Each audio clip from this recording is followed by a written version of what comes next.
మనతో మంత్రి వాసంశెట్టి సుభాష్ ఉన్నారు. సుభాష్ గారు, ఇలాగా మహానాడు అనేది చాలా చోట్ల చూసాం, కానీ ఈరోజు రాయలసీమలోన కడప వేదికగా జరుగుతున్న మహాసభలని ఎలా చూస్తున్నారు, ఎలా జరుగుతున్నాయి?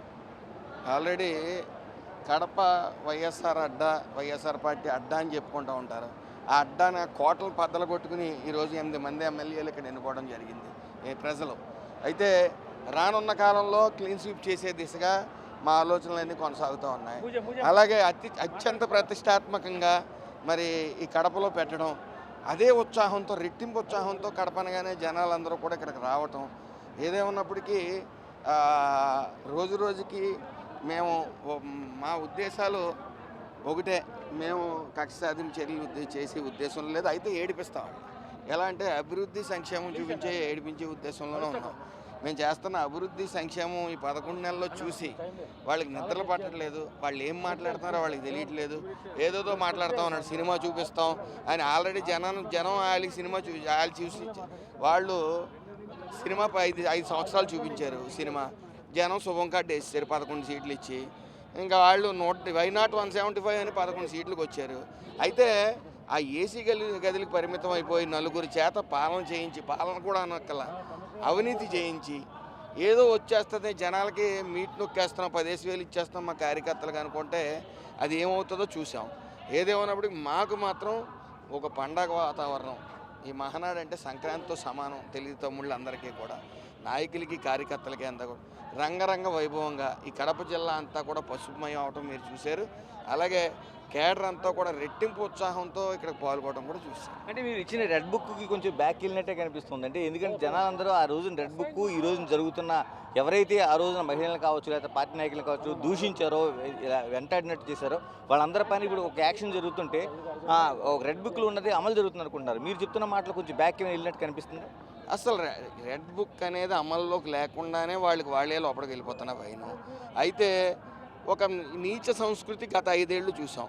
ఆడవాళ్ళని తిట్టడం, ఫేస్బుక్లో ఆడవాళ్ళని వాళ్ళ స్వతంత్రాన్ని కూడా స్వతంత్రంగా తిరిగే పరిస్థితి లేకుండా కూడా అసభ్యకరమైన పోస్టులు పెట్టడం, అదేవిధంగా అసత్య ప్రచారాలు చేయటం, ఈ Paytm batch, YCP Paytm batch చెలరేగిపోవడం చూసాం.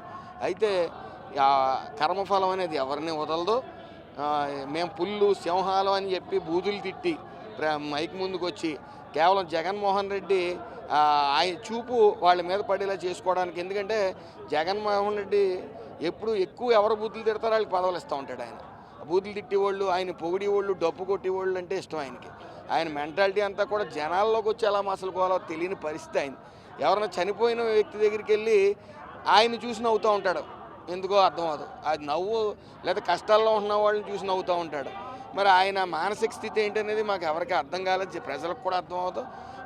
ఎప్పుడు ఆ చిలక నవ్వు ఎందుకు నవ్వుతాడో అర్థం కాదు. అది చనిపోయిన దగ్గరికి అదే నవ్వు, ప్రజలను పలకరించినప్పుడు అదే నవ్వు, కష్టాల్లో ఉన్నప్పుడు అదే నవ్వు. అయితే దానివల్ల మానసిక పరిస్థితి ఏంటనేది మెల్లిమెల్లిగా ప్రజలకు తెలిసింది. అలాగే లండన్ మందులు వికటించి పిచ్చివాగుడు వాగుతూ ఉన్నాడు ఆయన. ఏదో సినిమా చూపిస్తామని కేవలం బెదిరి తాటాకి చెప్పులు చేస్తూ ఉన్నాడు. మా జోలికి రాకండి దయచేసి. మేము అధికారంలో, వాళ్ళు ఎప్పటికీ అధికారంలో రాలేరు.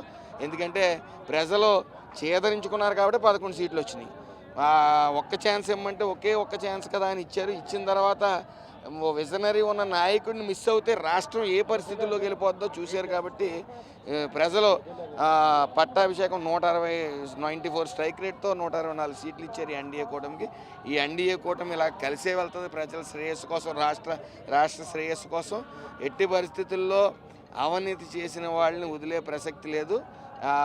చట్టం దాని పని చేసుకుని పోతుంది. అంటే మరోవైపు లోకేష్ పాదయాత్రకు సంబంధించి కూడా చాలా వరకు మనకు కనిపిస్తుంది. ఎందుకంటే లోకేష్ ఈరోజు మహాసభలో మనం మాట్లాడుతున్న మాటలు చూస్తుంటే లోకేష్ పాదయాత్ర పట్ల కీలకంగా మనకి అనేక అంశాలు, అంటే ఆయన పాదయాత్ర ఎంత ప్రభావితం చూపిస్తుందో అందరూ మాట్లాడుతున్నారు. అలాంటి లోకేష్కి ఈ రోజున వర్కింగ్ ప్రెసిడెంట్ ఇవ్వాలని ఒక డిమాండ్ అయితే చాలామంది వ్యక్తం చేస్తున్నారు. మనకు అదే తిరుగుతుంది. మీరేమంటారు? ఖచ్చితంగా ఏదైతే లోకేష్ గారు జెండా చేతి పట్టుకుని బయటకు వచ్చారో యువగళం పేరుతో కొత్త ఉత్సాహం ప్రతి చోట నుంచి వచ్చింది. అలాగే మీరు ముఖ్యంగా తెలుగుదేశం సభ్యత్వాలు మీరు చూశారు. అంటే 1 కోటి మంది సభ్యత్వాలు నమోదు చేసుకోవడం అంటే ప్రతి కుటుంబం నుంచి ఒకళ్ళంటే ఆల్మోస్ట్ 80% సభ్యత్వాలు 80% అందరూ కూడా తెలుగుదేశం కుటుంబం కింద ఉంది. జనాభా లెక్కల ప్రకారం. ఏదేమన్నప్పటికీ లోకేష్ గారు వచ్చిన తర్వాత మాలాంటి యువకులను కూడా చేరదీయటం, కొత్త నాయకత్వాన్ని తీసుకురావటం, అలాగే ఆయన నాయకత్వంలో ఆయన దళం కింద నిరంతరం మేము పనిచేస్తాం, ప్రజల్లోనే ఉంటాం, ప్రజల ఎలాగంటే ఆయనకి ఒక అంటే ప్రధానమైన కీలకమైన బాధ్యతలు అంటే వర్కింగ్ ప్రెసిడెంట్ ఇవ్వాలనే డిమాండ్ ఏమంటారు మీరు? ఖచ్చితంగా ఆయన 100% అర్హుడు. ఏదైతే చంద్రబాబు నాయుడు గారి క్రమశిక్షణ, పట్టుదల అన్నీ కూడా లోకేష్ గారిలో ఉన్నాయి. ఆ లోకేష్ గారి ఎక్కడ అడుగు పెడుతుంటే అక్కడ మొన్న అమరావతికి కూడా ఆయన పిలుపు మేరకు లక్షల్లో వచ్చారు. ఏది మొన్న మోడీ గారు వచ్చినప్పుడు. అలాగే ఆయన ఆలోచన విధానం, ఆయన ఏం ఆలోచించినా సరే ఆయనకున్న అవగాహన 10% కూడా జగన్మోహన్ రెడ్డికి లేదు. ఆయన ప్రతి శాఖ మీద పూర్తి పట్టున్న వ్యక్తి. ఆయన కింద పనిచేయడం మా అందరి అదృష్టం. చంద్రబాబు నాయుడు గారు లాంటి, లోకేష్ గారు లాంటి విజనరీ ఉన్న నాయకుల దగ్గర పనిచేయడం మా అదృష్టం కింద భావిస్తాం. థ్యాంక్ యూ మినిస్టర్ గారు.